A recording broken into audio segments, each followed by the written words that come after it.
It's interesting to keep in mind that after the Buddha made his first disciples, he gave them a mission. He said, "Go forth and teach others the Dhamma. Let no two of you go in the same direction." Why would he say that? Well, first of all, he wanted his whole Dhamma to be available to everybody who might be interested in it.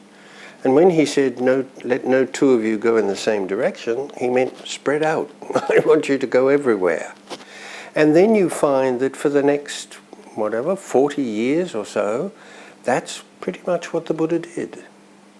I have, in my recent book, I showed that the Buddha probably wandered over about 200,000 square miles in his life, over a huge area. Now, India, particularly in those days, was not an easy place to travel in. Roads were rough, and in the summertime it was hot, and yet we know that the Buddha spent much of his life wandering around India, teaching and making available to anybody who was interested his Dhamma. So we can say this very clearly: the Buddha wanted his Dhamma to be widely known. Buddhism started as, you might say, a missionary religion. And in the past we found that this was an important reason why Buddhism spread so far, so fast. One of my heroes has always been Xuanzang, the Chinese pilgrim. My goodness, he left China and walked all the way to India. He went over the highest mountain range in the world. He walked through one of the most dangerous and dry deserts. He risked flooding rivers and bandits and what have you. Why? To get to India so that he could get, hopefully, he hoped to get authentic books on the Dhamma. And having done that and learnt the Dhamma while he was there, he made his way all the way back to India. What courage, what determination. I remember a Chinese monk giving a lecture once, and one of the things he said which incredibly inspired me, he was talking to a Chinese audience.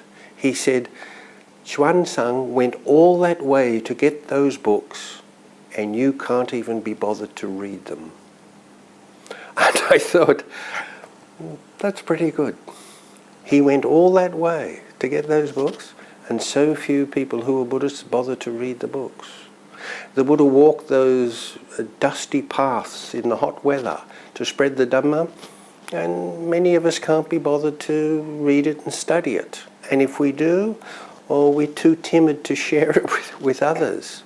I don't know why this trend has developed, but we should sincerely think about this and ask ourselves, why can't I, or in what ways can I, share the Dhamma with others I know? Now, there are many ways to do this. Some people are good speakers, some people are not. Each of us have different capacities. But for example, you can do this. One way the Dhamma is spread, it's a very ancient way of spreading the Dhamma, is to finance the printing of books on Dhamma.